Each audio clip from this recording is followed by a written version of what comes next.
Tapi makan lagi. Pisang. Pisang. Pisang. Boleh pisang. Ini dua. Assalamualaikum. Salam. Ni agak-agak kira macam mana?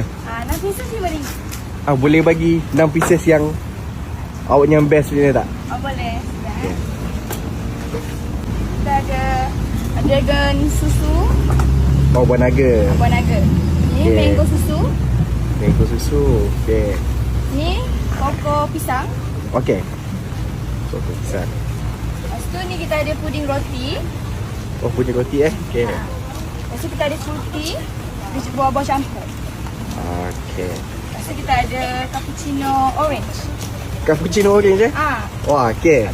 Kat sini RM5. Okay, Kita tengok. Okay.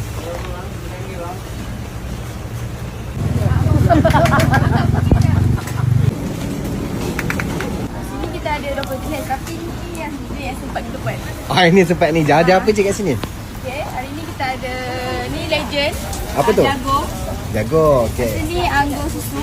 Anggur susu. Ni fruity buah campur-campur. Okay. Lepas tu ni cocktail. Okay. Ni nanas susu. Anggur susu. Okay. Ni Oreo. Okay. Ni choco pisang. Okay. Ni pun ramai peminat juga. Ni naga susu. Naga susu. Okay. Ni banana. Banana pula. Lagi sekali. Ni mango susu. Mango susu. Okay. Ni longan susu. Okay. Ni pun legend juga. Ni pandan santan. Ada santan. Ni cappuccino limau. Okay. Ni sumi susu. Okay. Ni puding roti. Oh, dia roti ke? Lepas tu ni Milo Nestem. Okay. Ni lychee ocean. Nice ocean. Okay. Aku tak bungkuskan lagi 6 yang lain. Boleh. 6. Okay. Ni- Suggest ni. Longan susu. Okay. So, ni Oreo. Ni Oreo. Nak try ni? Pandan ni? Ni pandan. Ah. Boleh. Pandan. Okay. Lepas tu nanas. Ni nanas susu. Okay. Okay, ni Milo Nestem.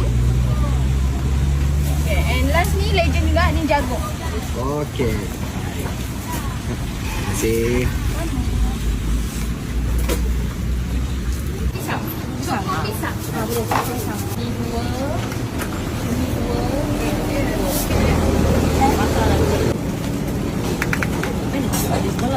Ni ke sini.